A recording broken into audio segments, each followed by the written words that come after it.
భారతదేశంలో ముంబై బాంబు పేలుళ్ల నుంచి అరాచకాలు చేసినటువంటి దుర్మార్గాలకు కారణమైనటువంటి పాకిస్తాన్లో పుట్టి కెనడాలో సెటిల్ అయినటువంటి ఆ తర్వాత అమెరికాలో కథ నడిపినటువంటి రాణా అనేవాడిని భారతదేశానికి ఇవ్వడానికి ఫస్ట్లో బైడెన్ ప్రభుత్వం అయితే ఆపింది. కానీ ఆ తర్వాత వాడి దగ్గర నుంచి తీసుకున్న ఇన్ఫర్మేషన్ అయితే ఇండియాకి ఇచ్చింది.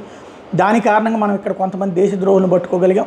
బట్ అదే సందర్భంలో సాధ్వి ప్రాచీ లాంటి వాళ్ళని వదిలిపెట్టడానికి కారణం కూడా అయింది. వాడి దగ్గర నుంచి తీసుకున్నటువంటి స్టేట్మెంట్ చిదంబరం టైంలో వాడి స్టేట్మెంట్ని పట్టించుకోకుండా ఇక్కడ సాధ్వి ప్రాచీని కావచ్చు, కల్నల్ పురోహిత్ లాంటి వాళ్ళని అరెస్ట్ చేసినటువంటి ఉదంతాలు, వాళ్ళని ఏళ్ల తరబడి దారుణంగా హింసించినటువంటి ఉదంతాలు గతంలోనే మాట్లాడుకున్నాం. ఇప్పుడు అందులో కీలకమైనటువంటి రాణా అనేటటువంటి వాడిని ఇండియాకి ఇవ్వాలి. ఈ ఇచ్చేటటువంటి క్రమానికి తాజా అడుగులు పడుతున్నాయి. ట్రంప్ మొన్ననే అనుమతించేశాడు. కాకపోతే వీడు మళ్ళీ ఒక కోర్టులో పిటిషన్ వేశాడు. ఎందుకు? తన ప్రాణకి హాని ఉంది, ఇండియాకి వెళ్తే అన్నట్టు. బట్ అమెరికన్ ప్రభుత్వం అయితే తిరస్కరించింది. అమెరికన్ కోర్టులు కూడా తిరస్కరించినాయి. వాడి ప్రాణాలకు రక్షణ కల్పించమని చెప్పి ఇండియాని ఆదేశించలేమని చెప్తూ వాడిని పంపించేయమని చెప్పి